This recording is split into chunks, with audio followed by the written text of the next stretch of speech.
All right, welcome to the first of its kind, world-changing manufacturers network. Lisa Ryan has her ears to the ground and her heart in the game. Get ongoing education and new connections right here with Lisa and the Manufacturers Network. Buckle your seat, listen, and spread the word. Here's Lisa. Hey, it's Lisa Ryan. Welcome to the Manufacturers Network podcast. Excited to introduce our guest today, Chris Hallberg. Chris had led teams through chaos and come out stronger.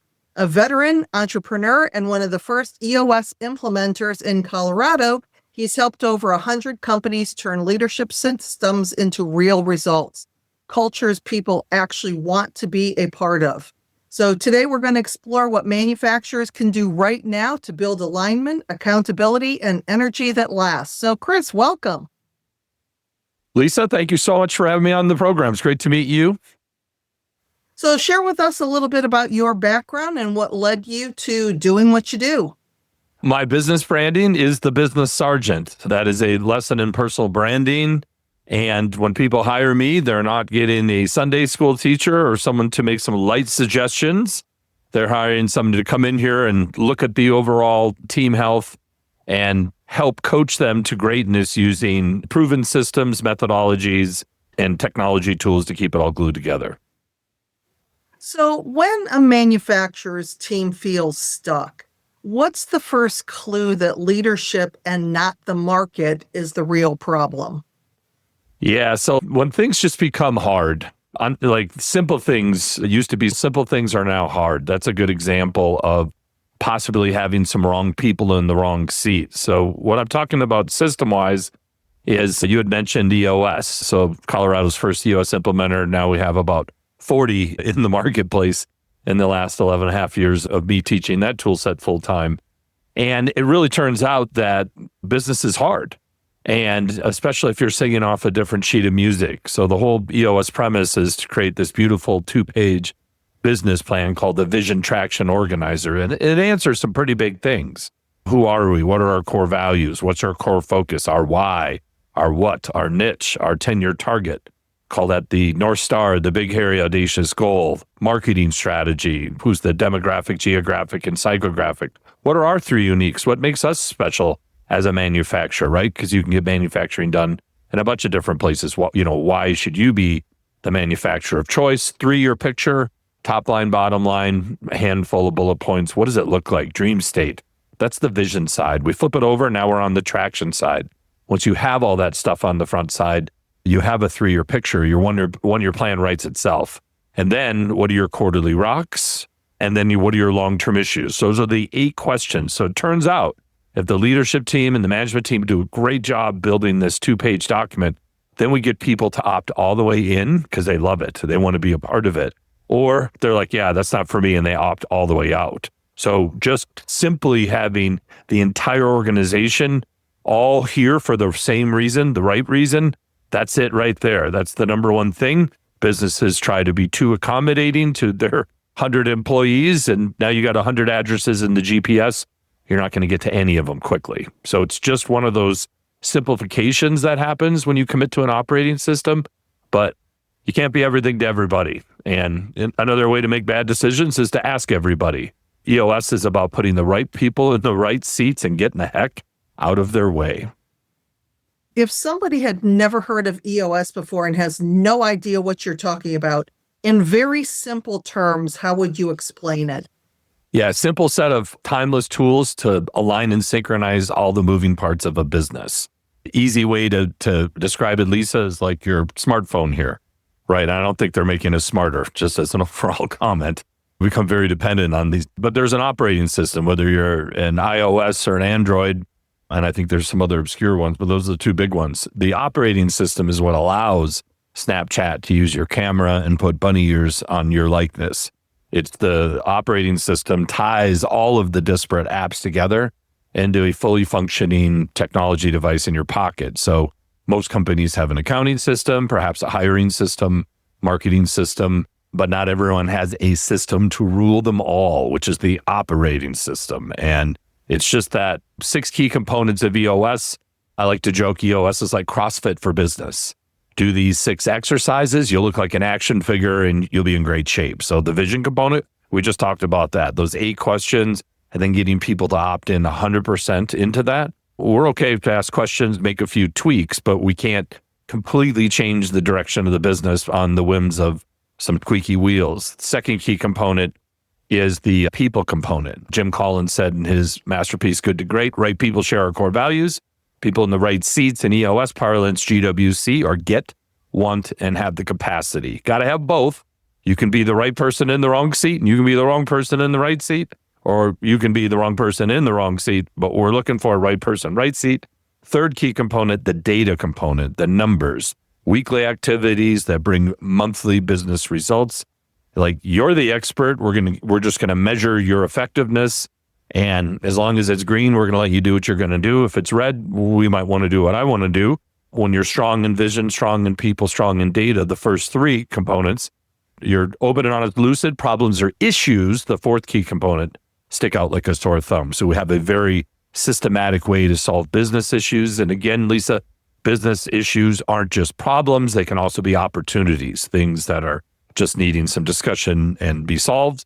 And then we move over the process component, the 5th key component, and that's just documenting the 20% that gives you the 80%, the checklist, the outlines, the go fast things that allow us to be consistent and scale. And then finally, the 6th and final component is the traction component. That's bringing the vision down to the ground, making it a reality. And we do that by creating a 90-day world and then creating ROC, coined by the late Dr. Stephen Covey, big priorities, strategic initiatives, usually outside of the day-to-day. So think about a business having those 6 key components. Every business listening has those. We have this thing called the organizational checkup. Feel free to go to organizationalcheckup.com and take it. It's a 20-question test, 1 to 5, talking about the strength and health of your company. Most people, if they're being honest, they get around a 30 when they take it. Our job as EOS Implementers is to get you over 80% strong in all 6 key components. And that takes about 2 years, meeting essentially 3 times up front in the first 60 days, and then quarterly for about 8 quarters. And then after that, it's a train the trainer program. The implementer trains the leadership team, and then the leadership team cascades the EOS message throughout the rest of the organization. And then you become independent, not dependent on consultants, because I like to joke, EOS is like the force. It surrounds you. It's nothing. It's just a framework in which all of your awesome, and in this case, all your manufacturing awesome, having low turnover, high engagement, high profit, low drama. If these sound interesting, call today. No, that's the byproduct of doing great EOS. And I have clients that have won around 200 Best Places to Work award. And these are not vanity awards the CEO writes a check for. This is a full company engagement survey by the business journals, and they're in every major city in America. And to win one of these awards today in the year 2025, almost 2026, you better be in the high 80s, low mid 90th percentile, which is world class to win one of those awards. I have a client won a dozen of them themselves. So 2, 3, 4, 5 years in a row is not uncommon. And that's how you get a waiting list to work at your company, and you can have twice the EBITDA of your competitors. I have plenty of examples of folks, especially in manufacturing, where when we started EOS, they were just a regular old company, regular old problems, 10% profit, pretty normal stuff. At the end of 2 years, they're pushing high 20s EBITDA, no turnover, waiting list to work there. Everyone's having a great time. It's not easy, but it's also not nearly as hard as people make it out in their head. And the fact that we have this, I bring a methodology as the business sergeant, right? Previous military, very matter of fact, use a ton of humor, but we don't mess around. We get the job done. We put the right person in the right seat. So I bring a mentality, the business sergeant mentality, the entrepreneurial operating system, and then I have an agentic AI software tool that actually is officially licensed by EOS called Go Expand. And that's the software that puts it all together. So I really show up with a system that's proven. Again, hundreds have gone through it with a very high graduation rate, because at this point, there's been over 100,000 companies that have gone through the EOS process with my fellow 850 EOS implementers around the globe. So like, it's beyond proven at this point. It's like a martial art. What degree black belt do you want to be? So you've lived both the military structure, you shared that, and then the entrepreneurial structure. So how can leaders borrow discipline from the military without killing creativity on the shop floor? What a great question. Wow. No one's coming to save you in business and in life. And many times the military, you got to find your way back to the rally point, the landing zone, whatever that looks like. So it's personal responsibility, I think, is the big one that is most transferable, the team building ethos. And that's really what the business sergeant's mentality is that I teach. Like, even if you're not in a life and death business, can we just put a little bit more effort? And the military folks enlist for 3, 5, 7 years, 10 years if you're a pilot. In the civilian business world, hey, got another offer. I think I'm going to take it. I'll see you guys later. It is a much lighter on the commitment side. The flip side that I would mention, though, the military, they assign you soldiers, Marines, sailors, and then you have to make them great. In the civilian business world, you have almost unlimited people to choose from, but the commitment's a little different. So if we can find people that love to be members of an elite unit, past athletes, folks that used to be in the military, academic excellence, just anyone who's found the winner's circle a handful of times and enjoys rubbing shoulders with other winners, people that care and that excel, that do the minimum standard and then some. Turns out there's still a pretty good part of our society, a good 25, 30% by my estimation, who still likes to kick butt, take names, and have fun. That's what this program is for those that have already decided, oh, we can't do that, we'll get in trouble, or they're leading from fear or scarcity, or really whatever the employees will allow us to do. Like, that is a completely different mindset versus this is going to be an awesome place. If you're in manufacturing and you enjoy working in manufacturing, it's probably not going to be easy to get a job here. It's probably not easy to keep a job here. But for those that can make both of those happen, this is going to be a low drama, high output, high pay, rewarding, great family company, great benefits, respect, opportunity. That's the kind of stuff that we put together for folks, and turns out people still love that. So when it comes to engagement, everybody's talking about that, of course, whether or not they used an EOS, what would be some practical habits or stuff that they could get started to make that shift happen to increase engagement?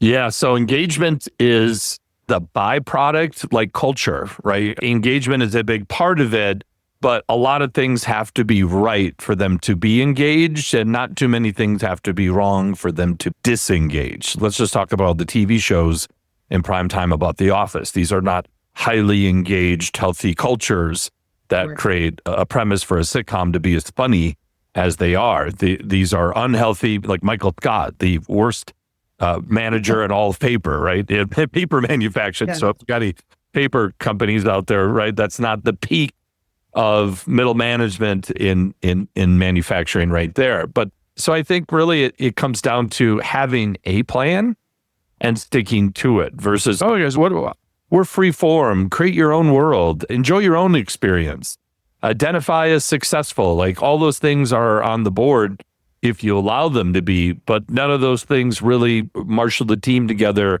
to be at the same place at the same time in an above average way. So I think just the mindset of not everyone can work here, and that's okay. Like, the world, in my assessment, has become overly inclusive to the detriment of the greater good. So value diversity, people that don't care what you care about. Like, diversity is fine. I'm not talking about that. We want to be diverse and mirror the markets we serve with a diverse workforce. But for people that, like, someone who really cares about doing a good job and someone right next to them that does not really care either way, they're going to be fine either way. That is a really rough experience for the person that cares. And what we want to do is we want to surround our best people with like-minded people. And that's our job as management, to curate the team, not to just let the team happen to us. And we do that by being intentional with our vision, intentional with our hiring systems. Like, I have a 10-step hiring process. I use personality assessments before I even meet the people, because you will fall in love with the wrong person if you're desperate enough or they have a cool enough resume. But really understanding that it's the wiring and how these humans were raised is more in tune with us identifying that versus trying to rewire folks that wasn't done the way we wanted. So it's more about selection is the roundabout answer to your question, is that selections and training systems from the military are second to none. The U.S. military is the best in the business, front to back, left to just, well, obviously we're well funded, but it's a big priority for us as a nation to have a strong military, and peace through strength is how we do it. It's the same thing in business.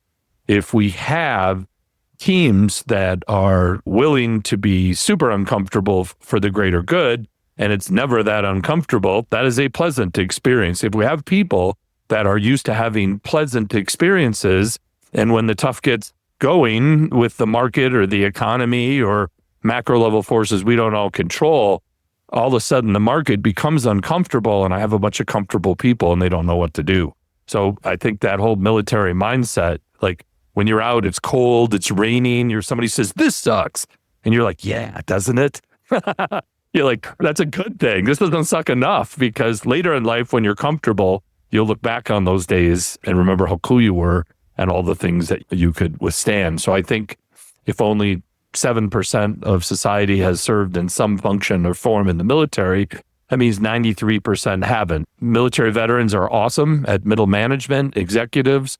So oftentimes when we replace folks, I recommend we find some folks with some military experience and some business experience, because they just seem to get it. So that's how we can, you don't have to enlist for 5 years here. You can just borrow some of the successful mindsets from the military.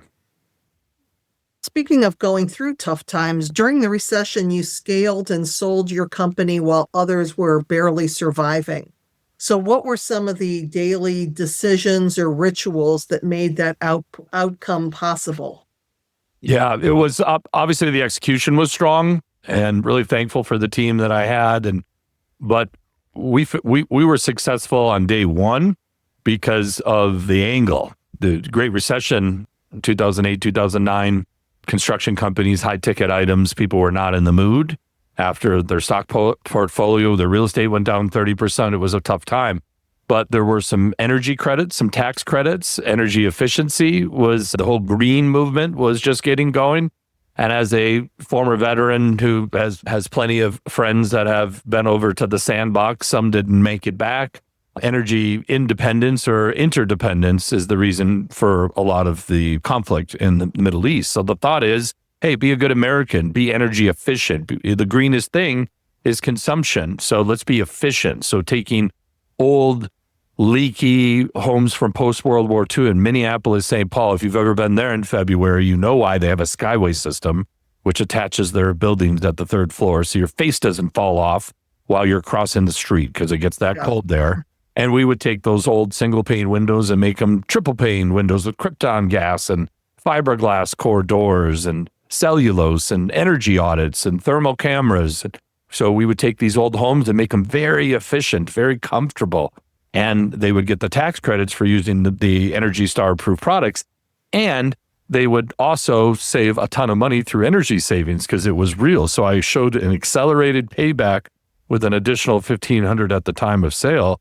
And the leads were the hard thing to get. Leads used to be $150. Now they're $800-900 just to get a sit with a family because the economy. So I found Greenpeace folks, a team that was canvassing, particularly a city leader from Greenpeace, and to get people to knock on doors at night, in the dark, in the cold, in Minneapolis, St. Paul, was hard to do. So I ended up paying the canvassers 8% of the sale, same as the salesperson, because the leads were the sticking point.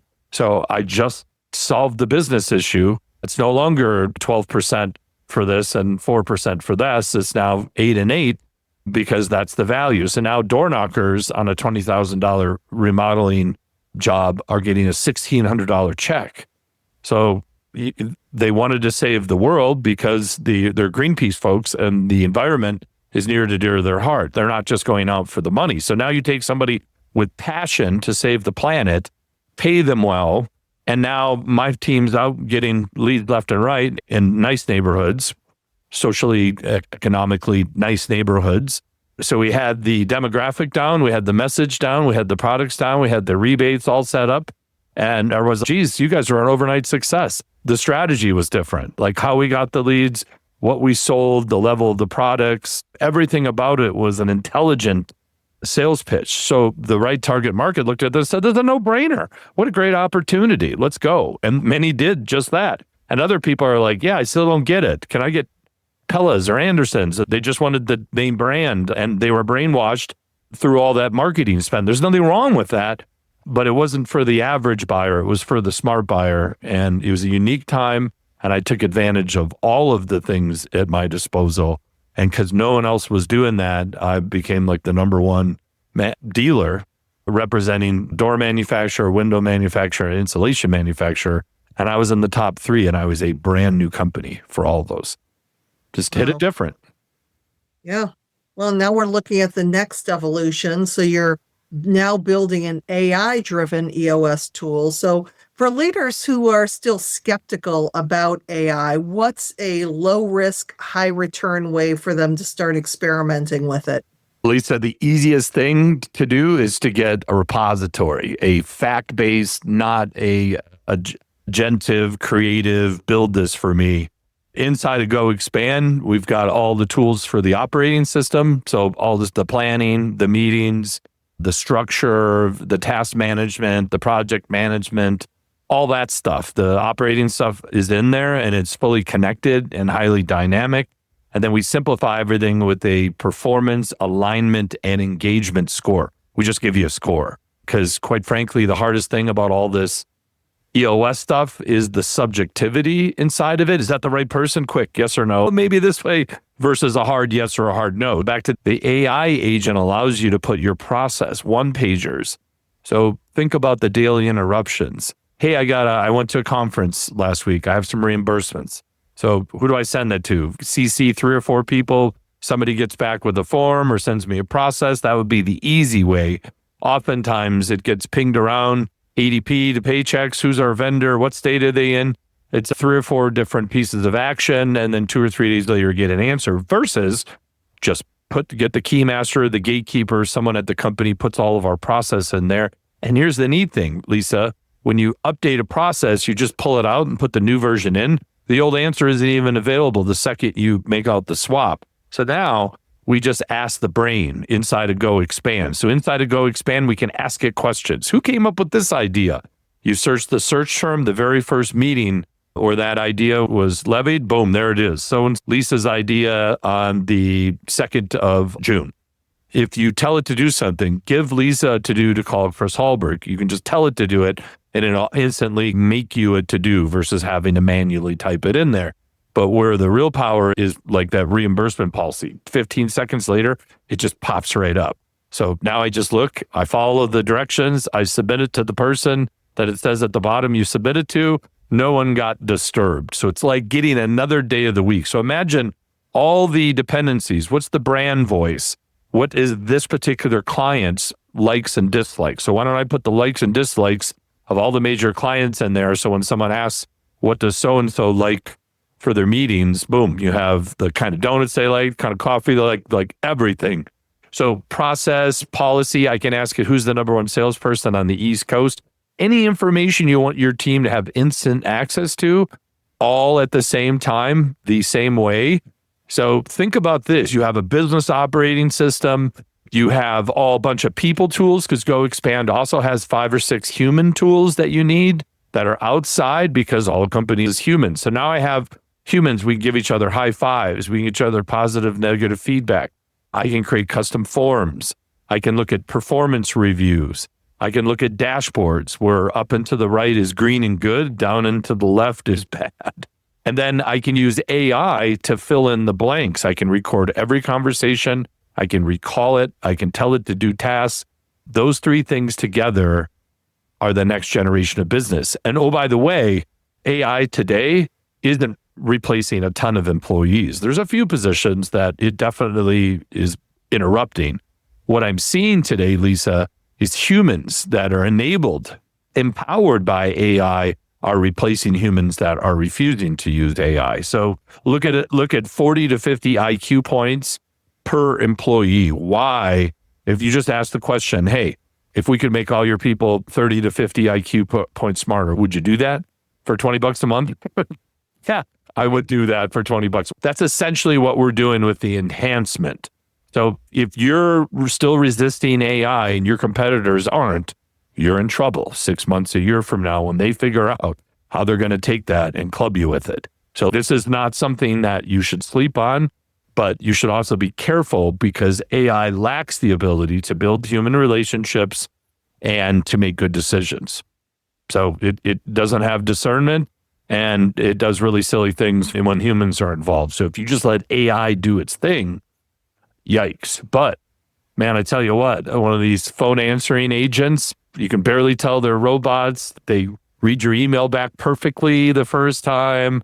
It's just a tree. Hit 2 for this, 1 for that. You can. What's really your question? My question's this. Oh, I'm so glad you asked. Here's the 4 best answers. Like it's powerful stuff, but you should be using it to make you go faster, not thinking about how we can do business without the people, because I don't think that's the right way to look at it. But people are afraid, and when they don't know and they just have fear, it's bad. Don't do it. And a lot of people have adopted that very comfortable, but I believe completely wrong mindset. Yeah. So as we get to the end of our time today, if a manufacturing leader could make one meaningful change this quarter to take us home through the rest of the year, maybe into first quarter, to strengthen culture and performance, what would it be? And then what would done look like? Oh, I think making that decision, we're no longer going to be like everyone else. We're not going to accept excuses. We're going to invest in humans. Identifying, recruiting, onboarding, and retaining humans is all the business game really is. And it's a bit of an afterthought. So I would ask people to commit to spending the time and money on selection and the tools to manage and acknowledge unicorns. So when someone says they're at 147%, and go expand, they're crushing it, you better make sure that they're compensated an amount above the rest of the herd that is around 90 to 110% of the goal. So unicorn retention happens in the same place where the accountability for poor performers happens. It's the same thing. Great is great, good is good, bad is bad. Like just being able to see what's happening. So making the decision, like, we want to know and we want to do something about it. That's where it all starts. Before that commitment to be great happens, great doesn't happen on accident. So I would say the mindset and what done looks is all the issues that they're currently looking at are downstream issues because they haven't made this decision and maybe don't have an operating system or a tool or a methodology. It's very safe for us to work a system because the rules are the same for us all. If I really have to stick my neck out, I don't know if I'm going to do that. If I'm required to stick my neck out or at least point out and we're supposed to talk about these things, then no one sticks their neck out. We're all just looking in the same place at the same time. So be intentional, I guess, is the roundabout answer, and commit to whatever that is. Okay. All right. If somebody would like to continue the conversation with you and find out more about what you do, what's the best way for them to get a hold of you? Yeah, I think they can hit me up at chris@goexpand.com. They can find me at chris.hallberg@eosworldwide.com. I would say those are the 2 main ones there, but I have an online course that I have leaders take from my Business Sergeant website. I do the leadership team coaching with CEOs and their leadership teams, and then ultimately anyone can download the app and get all their stuff in there, and March is 1. All right. Chris, thank you so much for joining me today. It's been a pleasure having you. Great interview. I appreciate all your insightful questions, Lisa. Thanks for having me on. You're very welcome. I'm Lisa Ryan, and this is the Manufacturers Network Podcast. We'll see you next time. Thanks for listening to the Manufacturers Network Podcast.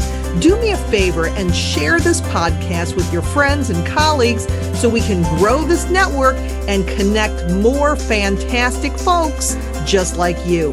You can either send your buddies to the website at manufacturers-network.com or share the Manufacturers Network podcast on your LinkedIn, Facebook, Twitter, Instagram, or wherever you and your industry friends hang out. The bigger and faster we grow the network, be stronger and deeper the community will all have. Thanks again, and I appreciate you.